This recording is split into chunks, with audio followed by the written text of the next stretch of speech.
நம்முடைய தமிழ் வேதம், அதாவது ரிக்கேசு சாம அதர்வனம்னு சொல்லி வடமொழி வேதங்கள் 4 இருக்கு இல்லையா? ஆமாங்க ஐயா. அதே போல தமிழ்ல 12 திருமுறையா நமக்கு தமிழ் வேதம். உண்மையிலேயே அந்த 4 வேதம் என்னன்னா அறம், பொருள், இன்பம், வீடு. சரிங்களா? அதுதான் உண்மை. அதனால் அந்த அறம், பொருள், இன்பம், வீடு தரக்கூடியது நம்முடைய 12 திருமுறைகள். முதல் 3 திருமுறைகள் ஞானசம்பந்தர் பாடினது, அதற்கு திருக்கடை காப்புன்னு பேரு. 4, 5, 6 திருமுறைக்கு தேவாரன் பேரு, திருநாவுக்கரசர் பாடினது. 7ஆம் திருமுறைக்கு திருப்பாட்டுன்னு பேரு, நம்பியாறு பெருமான் சுந்தரமூர்த்தி சுவாமிகள் பாடினது. 8ஆம் திருமுறைக்கு திருவாசகம், திருக்கோவை 2 நூல்கள். அது நம்ம மாணிக்கவாச பெருமான் பாடினது, சுவாமியே எழுதிக்கினார். மனிதன் இறைவனுக்கு சொன்ன நூல்கள். அதனால பாவை பாடிய வாயால் கோவை பாடுன்னு சாமியை கேட்டுக்கிட்டு, ஏன்னா சன்மார்க்கம், மாணிக்கவாச காட்டு நிறைய பேர் சன்மார்க்கம். அதுக்கு 2 ரூட்டு.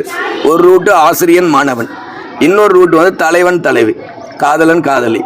அதுக்காக தான் பாவை பாடிய வாயால் கோவை பாடுங்க, அதையும் திருக்கோவையான்னு கேட்டு வாங்கிட்டாரு. அதுக்கப்புறம் 9ஆம் திருமுறை திரு இசைப்பா திருப்பல்லாண்டு. 10ஆம் திருமுறை 3000 திருமந்திரங்க, திருமூல தேவனாயன் அருளியது.